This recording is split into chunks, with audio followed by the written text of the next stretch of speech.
Krishna.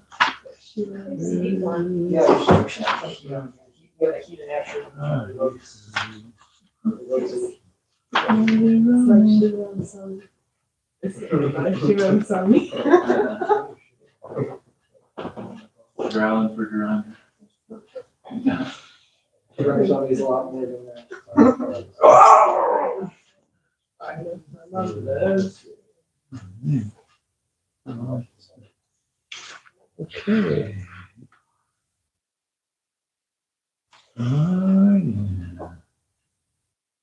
Oh, hi, Krishna. Thank you for still being steady, wonderful, advancing devotees. Same faces, same places. Ecstatic. Thank you for blessing me with your wonderful association. Seriously, this is rare to be around people that are so steady. You don't see that very often. We were just talking about that. So we're going to be reading about, something to encourage more of these books to go out. That's basically all my classes. Because Prabhupada really stressed it a lot. And, as his guru said, it's best for you and best for the world. And there's a really cool verse that I'm going to be leading into. I really, really like. And it really just summarizes everything. So I'll be sharing that. But before doing that, I figured I could show a little background to the Bhagavatam.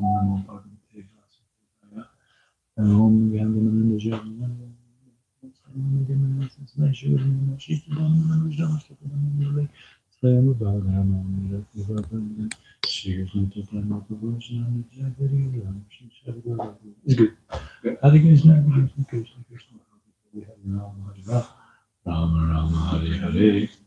So let's see here. The demigods were beaten by the demons and lost their kingdom. Wondering, how do we get this back, the kingdom back? And Krishna shows up. Vishnu shows up. Krishna.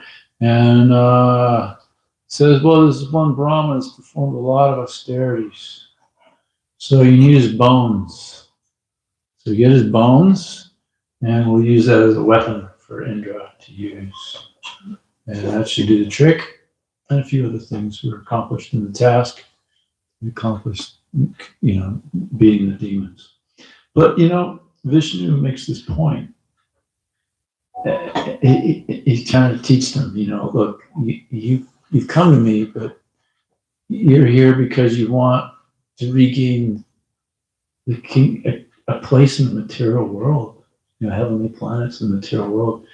You're coming to me to get that land back, the powers back that rule the material world, that part of it. This is not where it's at. He's basically trying to hint at them that this is not your highest interest. This. So then he says, "Oh, best of the intelligent demigods." Oh, if you want to follow along, I'm going to go to 2 or 3 verses today. If you want it, 6, 9, 48. 6, 9, 48, but don't be obliged. Bhagavatam. O best of the intelligent demigods, although it is true that nothing is difficult for one to obtain when I am pleased with them, a pure devotee whose mind is exclusively fixed on me does not ask me for anything but the opportunity to engage in devotional service. So it's a little bit of a jab here, you guys, demigods gave Vishnu enormous, awesome prayers, really good ones. And please Vishnu. And he's admitting that. He's really pleased me. And there's nothing you can attain, but pure devotee, totally pure devotee, the smartest one, is only asking for pure devotional service. That's all he asks for. He doesn't even care. He won't complain. Even if his leg gets chopped off or whatever else, you won't go, oh, I feel pain. Can you do something about this, Krishna? No. I'll just go, I deserve worse. Krishna's so kind to me. Like Haridas Thakur.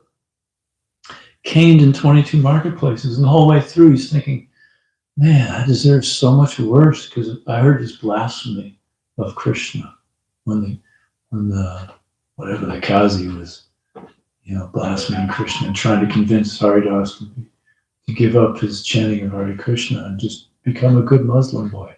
And he goes, tried to give him some instructions. He heard some blasphemy in that assembly.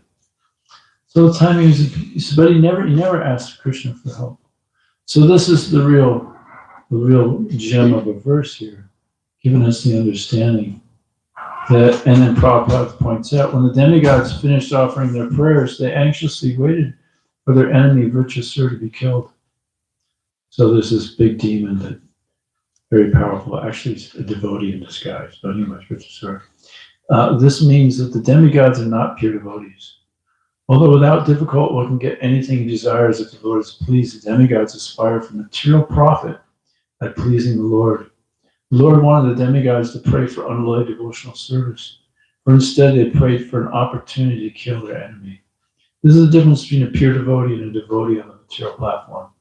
Indirectly, the Lord regretted the demigods did not ask for pure devotional service.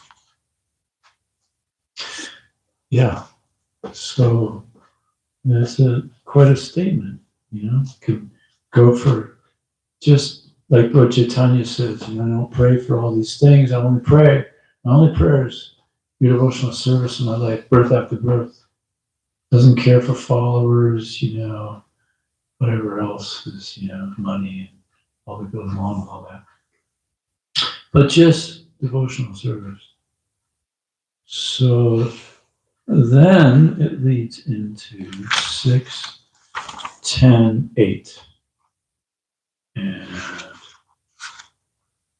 this verse just kind of, this isn't like I hesitated in bringing this verse in because it might sound like I'm giving people a trip, some weird head trip. But y'all are mature, so hang in there.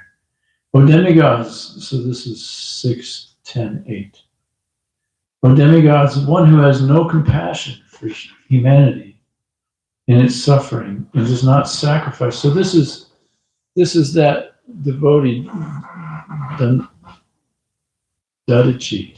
Dadichi is the one with the demigods want his bones. Basically, they're saying, well, sorry, but we need your bones. So can you leave your body, please? And Dadichi's very advanced. He's like, well, he just out of joking. He wants to see the reaction, see how they understand religious principles. So he goes, well, he doesn't care. He's totally amazing soul, but he's going, well, don't you know that death is very painful? And the demigods are trying to convince him, this is where it's at, and so he's trying to. So he's like, okay, very good. I just wanted to hear from you about religious principles. I refuse to offer my body at your request. Now, although my body is extremely dear to me, I must give it up for the better purposes, since I know that it will leave me today or tomorrow. He's just kind of playing with him. And then he says, O demigods, one who has no compassion for humanity and its suffering, and does not sacrifice his impermanent body for the higher causes of religious principles or eternal glory, is certainly pitied by even the immovable beings. Purport. In this regard, a very exalted example was given by Lord Sri Chaitanya Mahaprabhu and the 6 Goswamis of Vrindavan. Concerning Sri Chaitanya Mahaprabhu, it is said in the Bhagavatam, we offer our respectful obeisances in the lotus feet of the Lord, upon whom one should always meditate. He left his household life, leaving aside his eternal consort, whom even the denizens of heaven adore. He went into the forest to deliver the fallen souls, who are put into illusion by material energy. To accept sannyas means to commit civil suicide, but sannyas is compulsory, at least for every brahmana, every first-class human being. Sri Chaitanya Mahaprabhu had a very young and beautiful wife and a very affectionate mother. Indeed, the affectionate dealings of his family members were so pleasing that even the demigods could not expect such happiness at home. Nevertheless, for the deliverance of all the fallen souls of the world, Sri Chaitanya Mahaprabhu took sannyas and left home when he was only 24 years old. He lived a very strict life as a sannyasi, refusing all bodily comforts. Similarly, his disciples might think, well, that's God, But his disciples, who aren't God, the 6 Goswamis were ministers who held exalted positions in society. But they also left everything to join the movement of Sri Chaitanya Mahaprabhu. Srinivasa Acharya says, Chak Tatanam Sishamandapati Srinam Srishtavakpadinagadi Shikam Kapilikataspada. These Goswamis left their very comfortable lives as ministers, zamindars, and learned scholars and joined Sri Chaitanya Mahaprabhu's movement, just to show mercy to the fallen souls of the world. Accepting very humble lives as mendicants, wearing no more than loincloths and torn quilts, they lived in Vrindavan and followed Sri Chaitanya Mahaprabhu's order to excavate Vrindavan's lost glories. Just give you a sample of how austere these devotees were. They would spend a different place, different tree every night. Of course, they're so advanced. You know what those trees were? They were kalpavriksha trees. The trees in the spiritual world give you anything you want. But to give you another example, the bhajana kirtirs, because it gets really hot in the summer in India, like super hot. So one of them had a kutir, a little hut. But you know why they had a hut? Because they were out there doing their chanting, the bhajanas and the chanting, and one of the Goswamis saw this Goswami with a Radharani's blouse over his head so they wouldn't get all the rays. And they thought, no, we're taking service from Radharani. No, we better build a kutir so that way she won't give us any service. We want to give service to Radharani. So that's the only reason why they had a kutir. How about that? Yeah. So, yes. So the next verse is the one that I'm leading up to. This is 6:10:9. If one is unhappy to see the distress of other living beings and happy to see their happiness, his religious principles are appreciated as imperishable by exalted persons who are considered pious and benevolent. It's okay, we can please repeat. This is a good one. Really got to kind of just like fix our consciousness like this, then we're all good. Totally good. If one is unhappy to see the distress of other living beings, and happy to see their happiness, his religious principles are appreciated as imperishable by exalted persons who are considered pious and benevolent. Thank you. Purport. One generally follows different types of religious principles and performs various occupational duties according to the body given to him by the modes of material nature. In this verse, however, real religious principles are explained. Everyone should be unhappy to see others in distress and happy to see others happy. Atmavat sarvabhuteshu. One should feel the happiness and distress of others as his own. It is on this basis that the Buddhist religious principle of nonviolence, ahimsa, Paramadharma, is established. We feel pain when someone disturbs us, and therefore we should not inflict pain upon other living beings. Lord Buddha's mission was to stop unnecessary animal killing, and therefore he preached that the greatest religious principle is nonviolence. One cannot continue killing animals and at the same time be a religious man. That is the greatest hypocrisy. Speaking of hypocrisy, this is somewhat modified, I assume, since I received this from Ganapati Maharaj in a text. I'll let you listen to it. It's a good story. Here it is. Okay. So this is since you sent it to me, I feel like I can share it with you. If you've already heard it, just maybe raise your hand and then I'll go, okay, whoops. I guess everybody knows about this one. Here we go.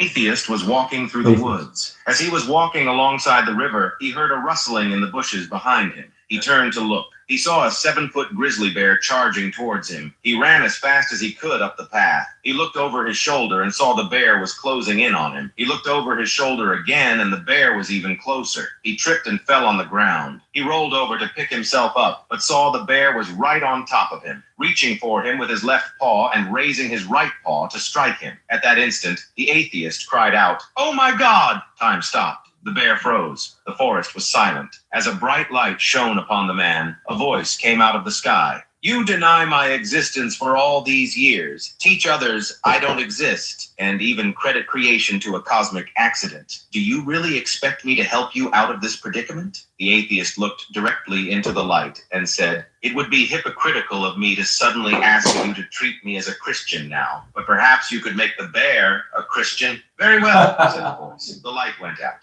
The sounds of the forest resumed, and the bear dropped his right paw, brought both paws together, bowed his head, and spoke. "Lord, bless this food which I am about to receive."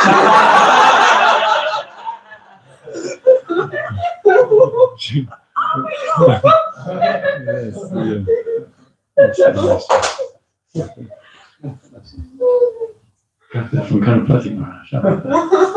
Anyway, so yes, hypocrisy right here. That is the greatest hypocrisy. Yeah, so at least the atheist wasn't a hypocrite, right? Yeah. Okay. So Jesus Christ said, "Do not kill." But hypocrites nevertheless maintain thousands of slaughterhouses while posing as Christians. Such hypocrisy is condemned in this verse. One should be happy to see others happy. One should be unhappy to see others unhappy. That is the principle to be followed. Unfortunately, at the present moment, so-called philanthropists and humanitarians advocate the happiness of humanity at the cost of the lives of poor animals. That is not recommended herein. This verse clearly says that one should be compassionate to all living entities. Regardless of whether human, animal, tree, or plant, all living beings are the sons of the Supreme Personality Godhead. Lord Krishna says in Bhagavad Gita, all the sons of Krishna, 14:4. Sarva Yonisha Kuntekya Murtaya Sambhavantya. It should be understood that all species of life, the son of Kunti, are made possible by birth in this material nature, that I am the sea-giving father. The different forms of these different entities are only their external dresses. Every living being is actually a spirit, soul, part and parcel of God. Therefore, one should not favor only one kind of living being.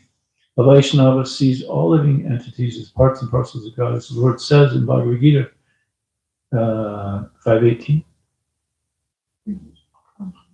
Vijivana Sampane Brahmani Gavahastani Sunichaiva Spakicha Pandita Samadarshana. A humble sage, by virtue of true knowledge, sees with equal vision a learned and gentle Brahmana, a cow, an elephant, a dog, and a dog eater, outcast. You don't have you memorized that one, huh? Yeah, there's so many I have. Oh, okay. You got tons of them. No problem. I can 100% relate.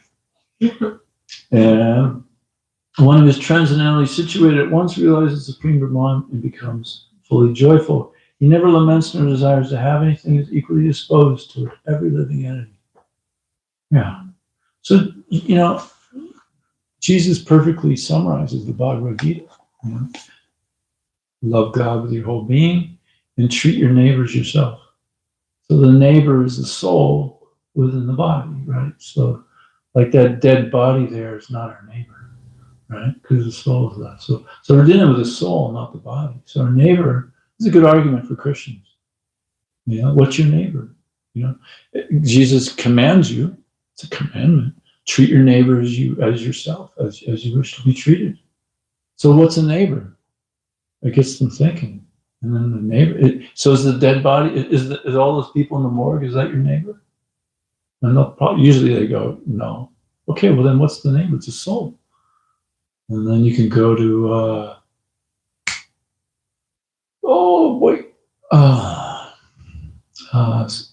Nefesh Chaya is used different places in the Bible. 10:7. I forgot. Anyway, which means everything that lives is a living soul. So the soul is our neighbor. So treating that soul, and that's just a great way to get people to understand it. all living entities. And at least I'm having some success dealing with Christians with that. The ones that are actually going to process, which are not all that common, but whatever. At least the ones that come to my table that want to discuss. They don't want to discuss, they just want to tell me things. But the ones that really are capable of discussing, we can go someplace with that. So here we go. So it is equally disposed to every living entity. In that state, he attains pure devotional service unto me. A Vaishnava, therefore, is truly a perfect person because he laments to see others unhappy and feels joy at seeing others happy. A Vaishnava is paradukha. He is always unhappy to see the conditioned souls in an unhappy state of materialism. Therefore, a Vaishnava is always busy preaching Krishna consciousness throughout the world. So, you might say, okay, I'm helping people become happy. Let me just, that poor homeless guy, let me just build him a shelter. That'll make him happy. Give him a bunch of nice hot meals every day.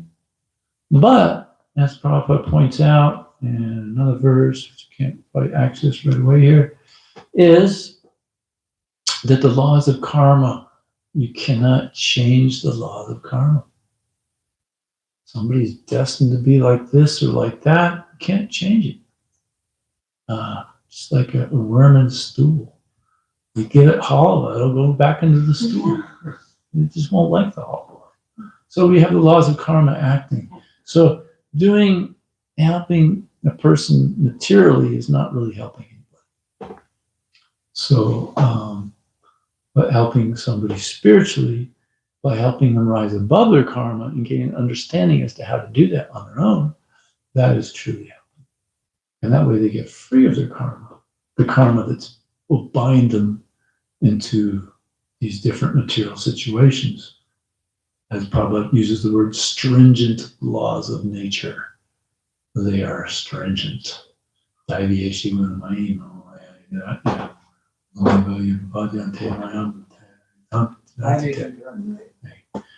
Yeah, this divine energy of mine, with the material Durga, material energy, you cannot overcome unless you surrender to Krishna. It's not possible. And that's why the material energy is controlling those that don't surrender to Krishna. You can't have just like our society doesn't allow a crazy guy just to do whatever he wants, right? So God does not allow a jiva, a living entity like ourselves, just to go throughout the material dimension and do anything it wants and get away with it. No. So the stringent laws of nature are there. So knowing that, then the real upakara, the real helpful welfare work in the world is elevating consciousness to Krishna consciousness. That is the only really helping we can do. It doesn't mean we don't feed people. We feed people prashadam. Doesn't mean we don't give people an education. We give people Prabhupada's books, real education. And whatever else is needed, So everything related with Krishna. Otherwise, we get in deeper entrenched in the laws of nature and become ineffectual and basically fall off to like a ship going back home to Godhead. When we fall off into the ocean, we can't be doing anything other than, honestly speaking, when you're in the ocean, you really got two options. You're going to be drowned by somebody, or you're going to drown somebody. That's all that's going to happen in the ocean. Like the guy who tries to save somebody in the ocean, right? You hear that all the time in the news. He got killed. The guy I'm sorry, he's not going to think, he's trying to help me. He's in panic mode. He just drags you under. So that's, even no matter how benevolent he might be thinking and wanting, but really the real essence of that is that. As I was walking in one of the greatest beaches of America, building a temple in Hawaii with Dasarath Prabhu, and we're doing our japa, and he goes, don't get a little too bewildered here thinking this is all nice. He goes, now just 2 feet underneath that water there, it's just one living entity eating another. I mean, that's really all that's going on in this world. Unless we choose to be a pure devotee of the Lord. Then we're not eating each other, and we can help people because we're on the boat going back nicely situated. And then you're on the boat and you see all these people out there. No need to dive in and get them because they'll drown you. You just throw out a life preserver. Here we go. Hey, sleeping soul, grab that. There. And he reads it. And he goes, wow, I'm not the body. Whoa, cool. All of a sudden he's like, not the waves of nature, just the waves aren't tossing him anymore as he's reading it. You know, and then he closes it and the waves will Vijay Prabhu, I think it was Vijay Prabhu, not mistaken. He went into some restaurant to use the restroom or something. And he saw this guy walking in to use the restroom. He saw this guy with a page or 2 pages that he was reading on like really intensely. And as he comes out, he's still got his reading his 2 pages, and he looks over to see what I think it said something like science of self-realization. Navina? Yeah. He has a story about the page too, a guy with a page. Oh, okay. There's 2 stories. Nice. Navina just sent me a video of that story. Oh, okay. Might have been a different one, but okay, either way. And then he saw, oh wow, it's a science of self-realization. He's just reading the same page over and day in and day out. Because he knows if he veers from that, the material nature just smack, you know? So he goes, would you like the whole book? Like, wow. So he got the whole book that day. So, yeah. And then, so this kind of reels them onto the ship. You kind of learn how to get on the ship. And you go, well. And in fact, and then the Kirtan Prabhu. He's a homeless guy, running trains, you know, homeless guy in Chicago, walking down the streets, found this book right here,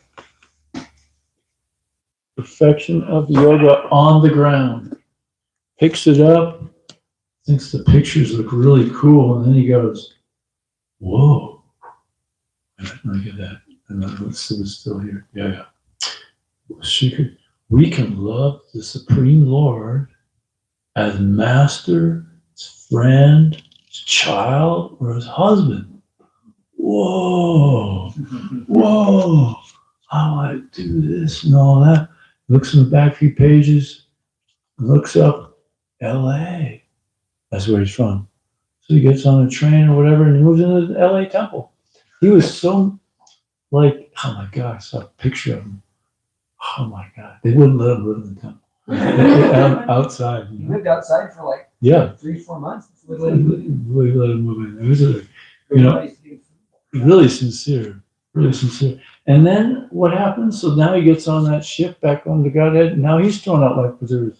And just take a wild guess. How many books has he distributed so far? 350,000. So that's the power of these books. It's so powerful. When I first joined here, I don't know, there's an exodus going to the San Diego temple, so I just jumped on board. And I didn't call ahead of schedule or anything. I just walked into the Brahmacharya ashram late at night. And I knew the power of these books. So I'd wear them like that, go to sleep with the books all unfolded all over me. Because I felt like the Shakti was somehow contained. So a guy comes in and just goes, oh, here's another one of those. Another one. All right. Somehow they let me stay for a little while. Anyway, so the power of these books is profound.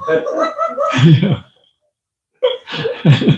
and then I remember Dasrat who encouraged me to distribute the books. And so I remember going out, and I was not very good at that. But I managed to get a few books out. And each time a book would go out, I would just notice like a ton of my blocks that would keep me from, feeling awful would just be removed with each book I would distribute.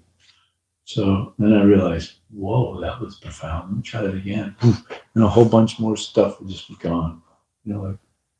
Things that are like causing you. Because I was juicing and fasting and all kinds of things, trying to get rid of purify, I guess, But with book distribution, it was like, well, that took me months to get rid of a fraction of that, maybe, you know, and then one book would just get rid of a ton of it. So, yeah, this is the way for us. This is best for us and best for the world. Great way to just go. And that way, we're not dealing with some guy that's going to drown us. You know? So anyways, many ways to do that. Of course, you know, eventually we want to talk to the people too, if they have good questions. But a lot of people aren't so well at the start. So this ripens the field, all these books going out. They become so much more ripened. And then they come around and then they ask intelligent questions in time. Yeah, just like how, at least I was. The books ripen the field.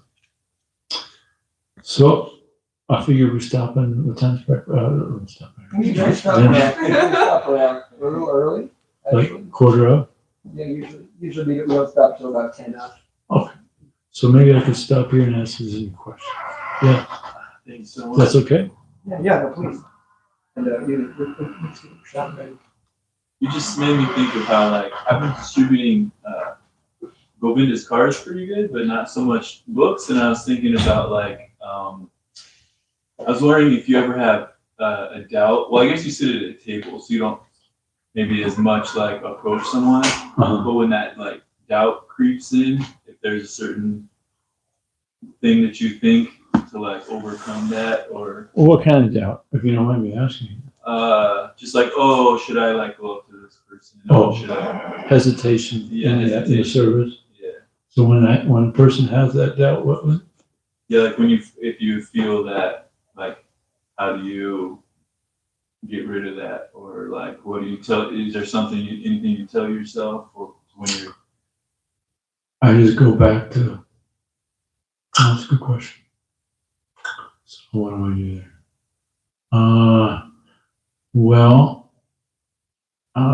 I try never to get there, Yeah. because if I'm really immersed in the service, that kind of doubt arises only when I'm getting along the mental plane. You know, when the mental plane's a death plane, spiritual death plane, right? Of course, we start at a mental plane, and then we answer all those doubts and all those concerns, and the books are explaining it all. The devotees help us understand it, and then we just use that when our mind thinks differently, we correct it through logic and, you know, pure intelligence. That, oh, okay, well, I guess that's not valid. Yeah, it's not valid. It's not in my highest interest to follow what my mind's telling me right now, if it deviates. So that's the way I do it, simple like that. But that requires me to regularly read the books. So reading or hearing the books at least an hour a day. I like reading especially because you can take a little more concentrated time. So as long as we're doing that, we get really, you know, immersed in the philosophy. The philosophy adds up perfectly. And if you feel like it's not, you could always ask somebody a little more of a scholar and then get answers to your full satisfaction. That's my experience on all relevant questions, getting answers to our full satisfaction. I mean, Jiva Goswami's, you know, greatest philosopher of all time. I mean, you read his stuff, it answers it all perfectly. So there's no reason for me to follow those kind of doubts. Or as Krishna says in Bhagavad Gita, slash your doubts with knowledge. So you just take the knowledge base that you've learned, Prabhupada's books, and slash away. Yeah. You make me think of, I've heard that they asked Prabhupada what he feels or experiences when he's chanting japa, and he said fearless.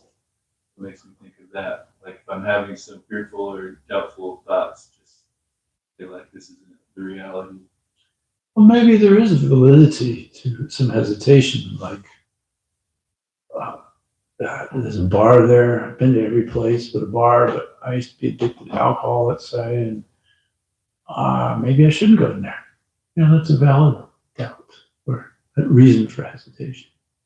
So you might have a good reason for it. So just checking, is it reasonable or not? Yeah. So, yeah. Yeah. Hare Krishna. What's up? Thank you. I heard a talk you gave in Atlanta where you said something to the effect of, you never let someone that you're engaged in a conversation with, never let them leave without being, you compliment them at least. I think 3 times you said. Yeah. And then I saw another video where you were in a parking lot talking to a lady and she said she was a Wiccan witch. And I thought, what's he going to say to that? What's he going to say? And you were so perfect. You said, oh, wow, Wiccan. That's so like grounded and normal. You know, I would never think normal. But you completely diffused her because she was kind of hesitant to you, but just that kind of appreciation. So Yeah. I wonder if you could say some more about, in addition to sharing the books, just the importance of what Prabhu said, you know, always leave people with a good impression, how you found that.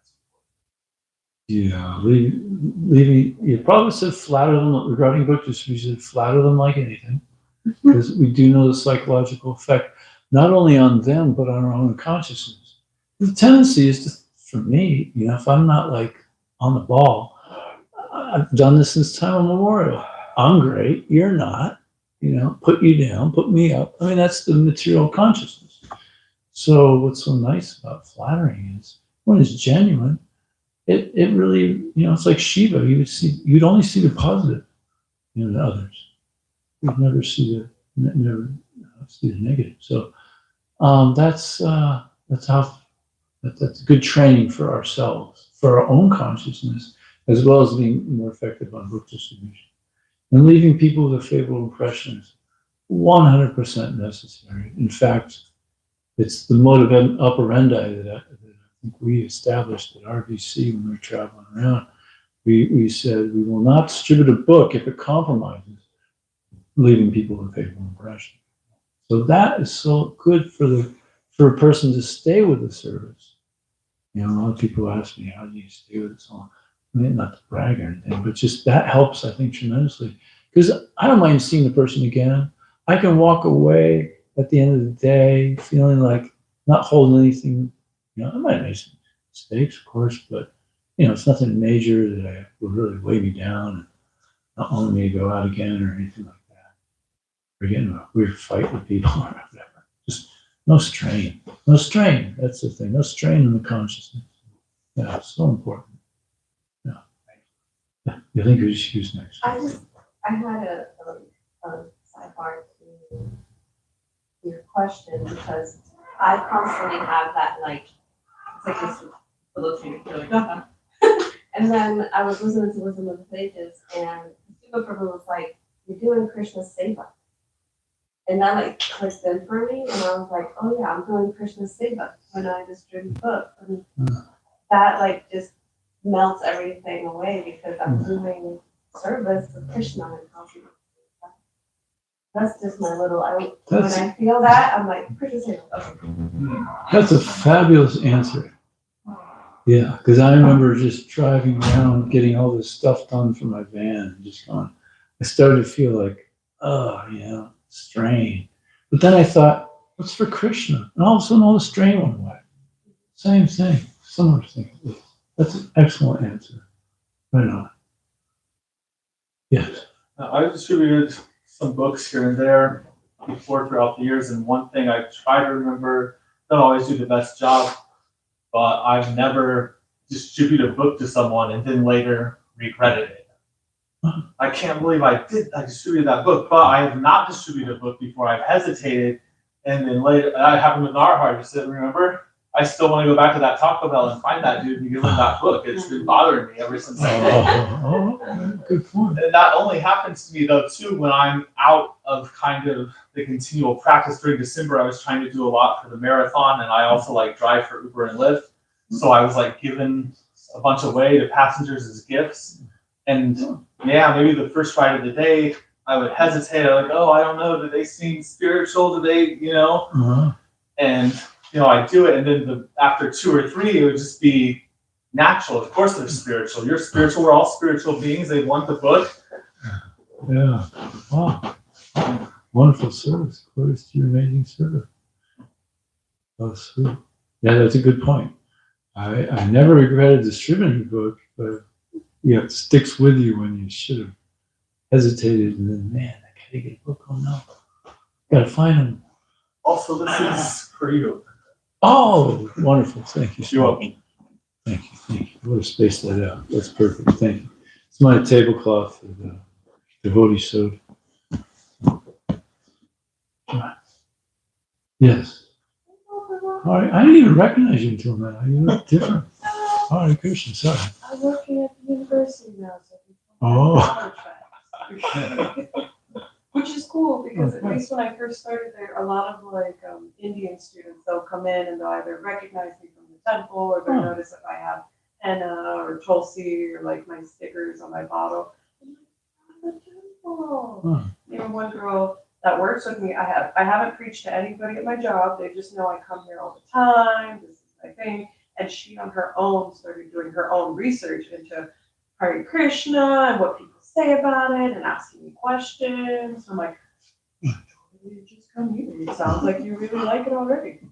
Oh. And, my question was more so, because I feel like you said this before, but I couldn't remember what your answer was. Like, if you feel like you're having a day where, not a bad day, but like not as many people, I guess, they're connecting or taking books, what do you usually do to kind of either not get yourself like psyched out by that and just keep going?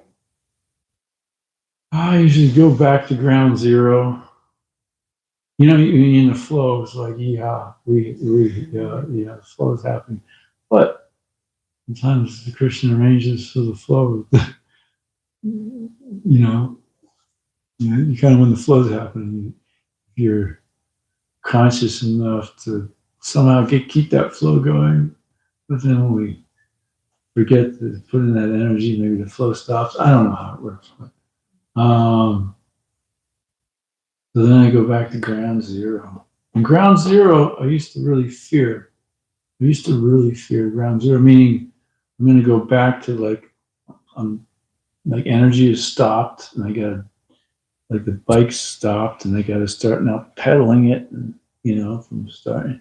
And I used to really fear that, but now I don't really fear it anymore because I know, like Krishna states somewhere that says, expect Krishna's mercy.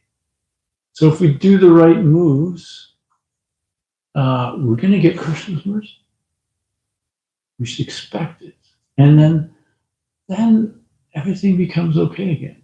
So with that kind of consciousness. So what are the right steps? Okay. All right. Prabhupada's guru said, if you have life, preach. Okay. Got life. Okay. Prabhupada really said book distributions, most important activity. Okay. We have a couple books. Okay. Basics. Excuse me, sir. Like your hat. Here. Book. I'm streaming books. This is a good thing to do. Yeah. Here. I want you to have this. It's really good for everybody. You have a donation. Yeah, something along those lines. And then it might seem a little robotic, but that's cool. And even if the beautiful thing about this is even if we fall on our face really bad in front of people, somehow the mercy's there. Krishna's still good. One time, I don't know if I told you this story. Please raise your hand if you're here. So I was, first time being all alone about 4 years ago. No more apart. I always travel with people, but Mount Rushmore, I've only had one person. And things have kind of shifted the way things have gone in Krishna consciousness. So I'm all alone for many, many months. And I kind of let my mind get I allowed it to get a little crazy, maybe. You got to really on your own. But I kind of was a little bit like playing with it a little bit too much. So I got a little off track. Nothing horrible, I didn't break principle or anything. But and then I remember I didn't know how far off I was. But somebody came to the table, and usually I say, "Welcome to the magic table." I said, "Welcome to the madman." And I realized, oh my God, I've gone too far. I can't entertain this madness anymore. I didn't mean to say that at all. That's exactly what came out of my mouth. And the guy's just like, yeah, like, you know how to take it, but he just, you know, nobody's noticing all of our intricate things that are going on in our brain. So, Well, you were supposed to say the magic table. right, It's like, you're perfect. right, exactly. So anyway, so we can, even if we do one of those things, it still all works out. You know, Krishna's really there as long as we're trying, sincerely trying. Krishna's totally there. I've been so insecure out there sometimes. So, in fact, when I get really insecure, I go good. Because when I'm insecure, like Sankarshan Dasari who says, if you're if you think you know how it goes, then you're about to fall on your face. But if you don't know, if you admit you don't know anything, then you can have a good day. Something along those lines. I'm messing it up, but when we're really insecure, then we really take shelter of Krishna. That works out great. That's when I've had my best days. So, yeah, just go to the basic steps. I'm alive. Okay, I preach. Book distribution support. Okay, get a book.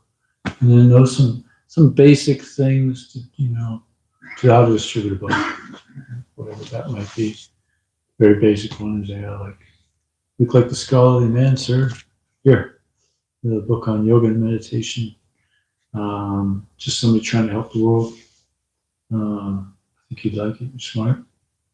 And once they kind of go for it, you know, usually people leave a donation form if you can. It'd be cool. If you can't, it's all right.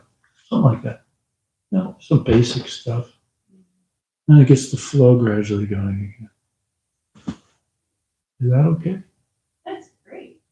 And I was thinking Krishna probably just heard that as, you know, welcome to the Crazy for Krishna table. You just thought to get in there. Okay, right, yeah. Probably.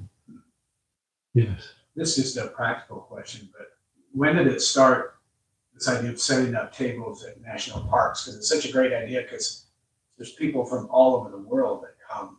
Like, I was in Mount Rushmore a couple of years ago, and it's like the United Nations of people coming there.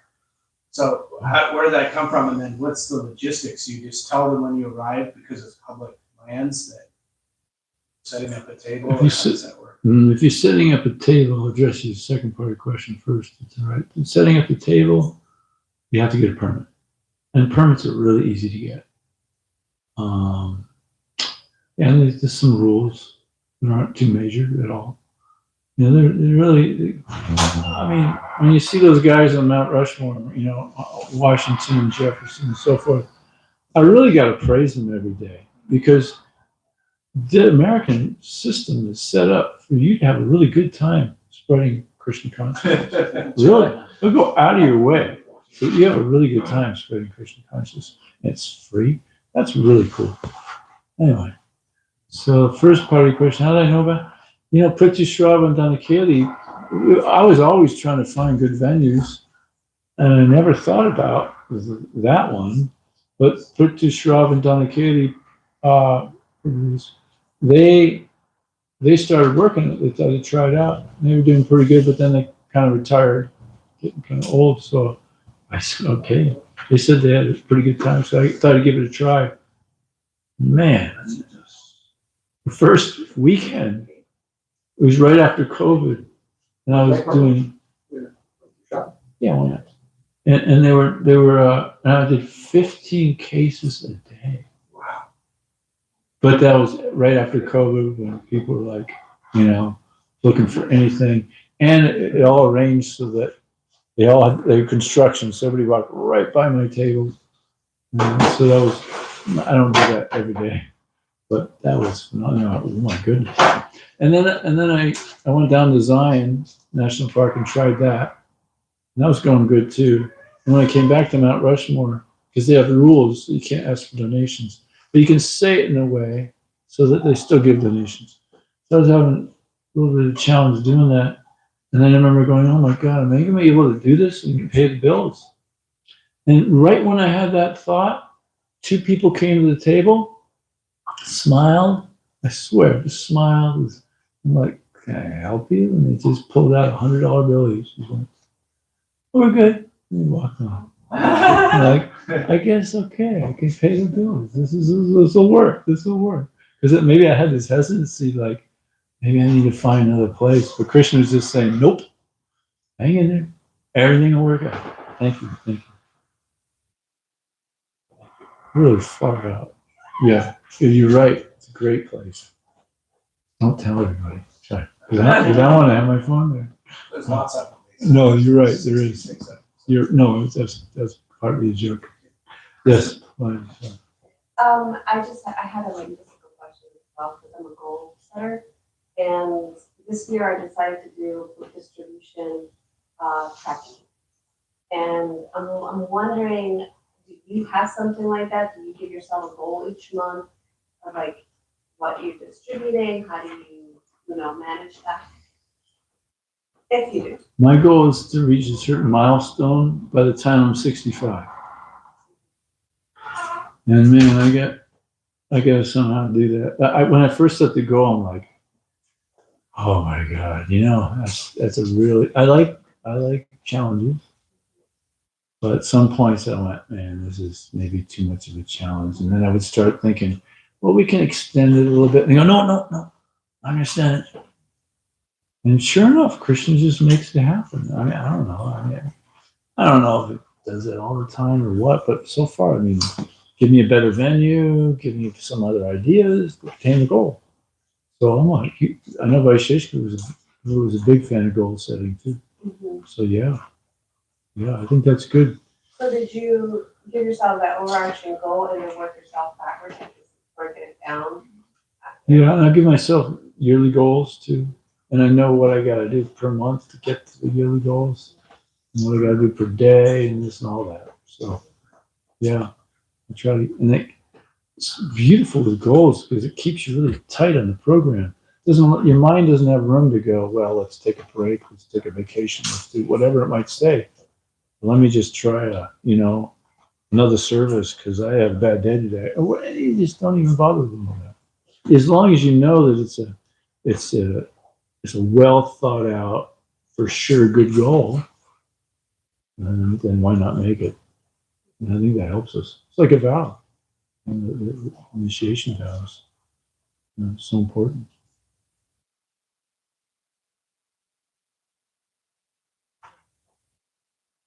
Brooks, you're very positive. Can you give us some advice on how you stay so positive? I don't know if you know me too well.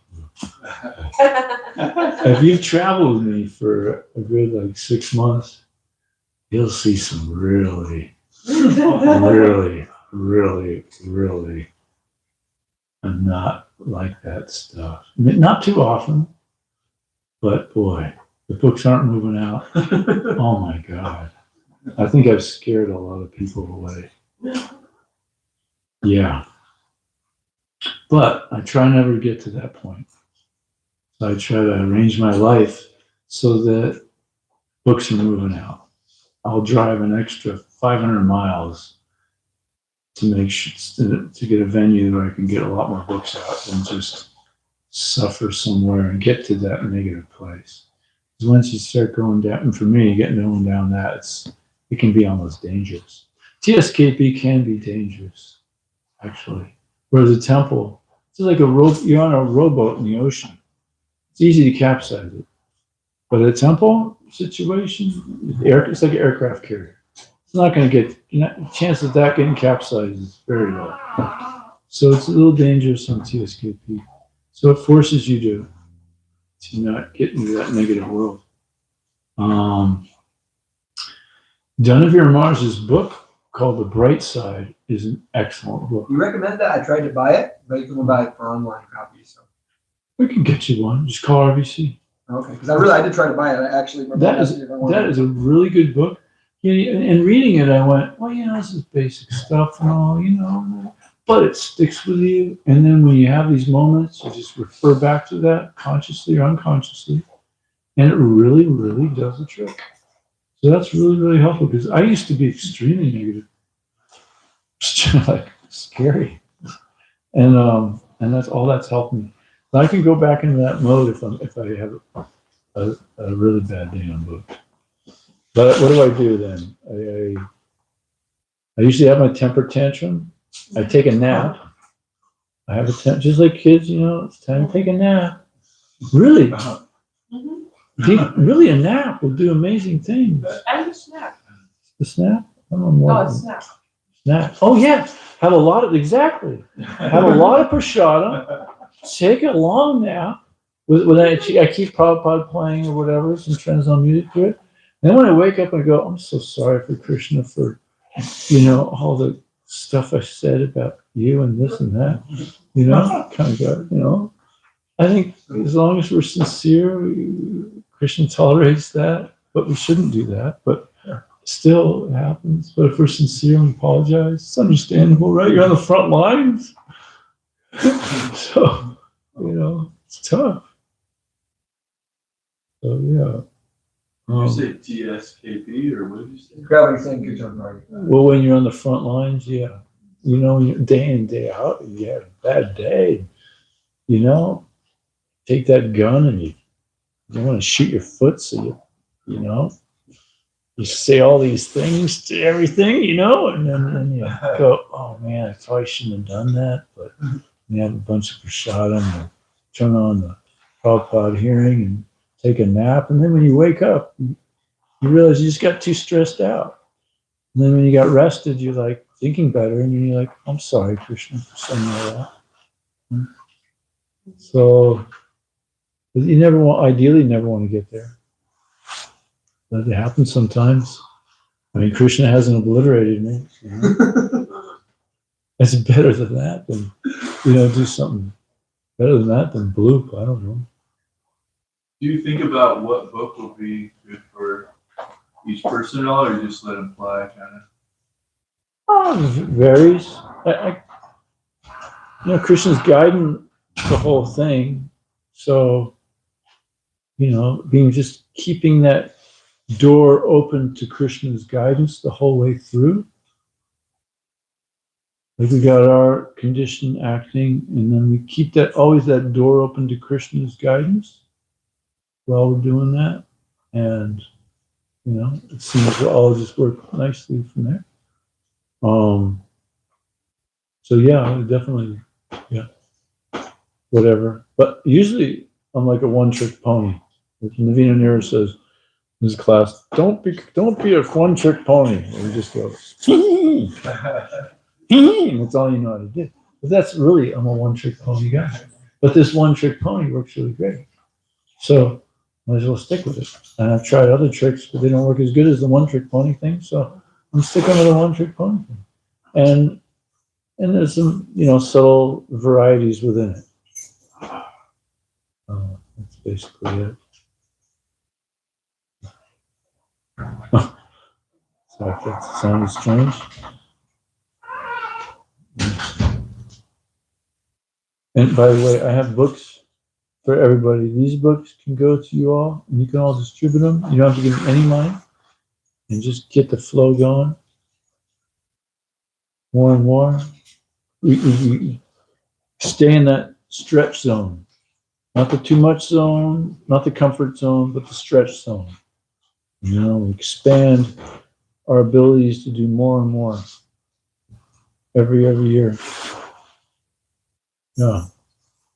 Where we would have froze up. Like the first day they asked me to go out on new books, I ran away from the temple. Jai Garanga Prabhu, Madanami told Jai Garanga Prabhu to go find me. Drove around a bit, and I was sitting on the curb out there, way far away, miles away. So now he found me. He said, come on, the van. I was okay. I ran away. Yeah. Jagaranga, who's in Dallas now? Yeah. He was in Denver? Yeah. Oh, wow, that's so cool. Yeah. He's one of my favorites. He's a Cool, fun. you were He's a cool devotee. Yeah. here back in the day. Didn't the devotee ever tell you once that you're not to distribute more books than you'll ever distribute in your lifetime? Oh. They're gonna name a name. I won't mention names. Thank you for that. But yeah, that helped me. Krishna knows how to fire people up. All I needed was my authority, which, I was, American all the way, trained to just rebel against all authorities. So if authority says, I've distributed more books than you probably ever will. Okay, thank you. That's all I needed to hear. But I've learned to appreciate this kind of authorities. Don't want to. Definitely want to do that. So don't want to. Rebelling against ISKCON authorities is not a smart move. I've learned. But at the beginning, I wasn't so submissive. I didn't know how that all worked. Well, that reminded me. It's because my kids, they're kind of in a, I call it like a fluid kind of stage right now. Like they're a little older, they understand a little more about Krishna consciousness, they understand how important it is to me. Their dad is now kind of Buddhist, and then they also go to the Christian temple, so they're kind of trying to fit everything in. But my youngest the other day was like, Mommy, a kid in my class said that Krishna sucks. And I was like, so what did you do? And he's like, I told him he sucks. And I was like, yeah, that's what you do. But it kind of, what you said made me think of that, where I was like, is Krishna also kind of in his own way poking them? It's like, hey, what do you think of this? It's like, no, you suck. Yeah. That's totally Christian. Yeah, it sounds like it. They get so excited about if they go on Harinam and we have cookies, they get so excited about giving them out to people. They don't say anything, they just stick them in people's faces. And if people don't take them, they just kind of follow them with the cookie, like, take it. Wow. A lot of bhakti there. Far out. Nice. Yeah. Yeah, it's just nice about this temple situation. You got so many different varieties of things to do. Cultural conquest, The prasadam, we got the books, we got the classes. So many nice devotees that people can connect with. This is a pretty mature temple, actually. A lot of mature. Ours. Oh, Prabhu. So you need to move in? I'll do the gate. I just want everybody to read the code. Are you It's not gonna the program. do the gate? Not actually allowed to do that. Might do everything but do that. Not allowed to do that during the Christian code. Taking advantage. Don't worry, we can lock the gate.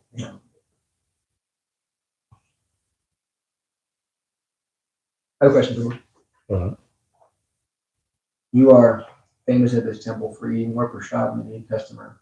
I probably am. So can you talk a little about that? About how prasad helped you? Oh yeah. Well, I was juicing, fasting, going to the city yoga center, and living at the Sikh ashram. I'm on a landscaping business. I was looking for studying with a shaman here in Tucson, all those things. And then I was vegetarian. And then I saw an ad. It said, all you can eat. It said organic. It wasn't organic though, all organic. It was organic salad bar. And I'm like, only $4.95 or whatever it was. And here's a $1 off coupon. Like, you gotta be kidding me. So when I went there, I was thinking that it's gonna be a couple Amish people. We're gonna sit at this table. It's gonna be a really uncomfortable situation. And then when I first entered on the ground, I just went, the energy, just like I spoke about the other day, is like, it's perfect. Everywhere I went was perfect. I literally went, everywhere.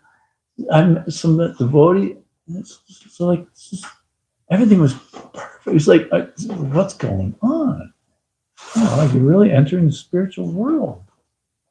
So I would eat here every lunch and dinner. And back then they had a little library there, and I could just put Prabhupada videos in. And I was just eating prasad and watching Prabhupada. And I'll never eat so much that I'd fall asleep every day. Mother Tsunami was always, time to go. Okay. And I come back for dinner. The same thing, 9 o'clock. I ate 22 pieces of challah every day. The squares, 22 every day.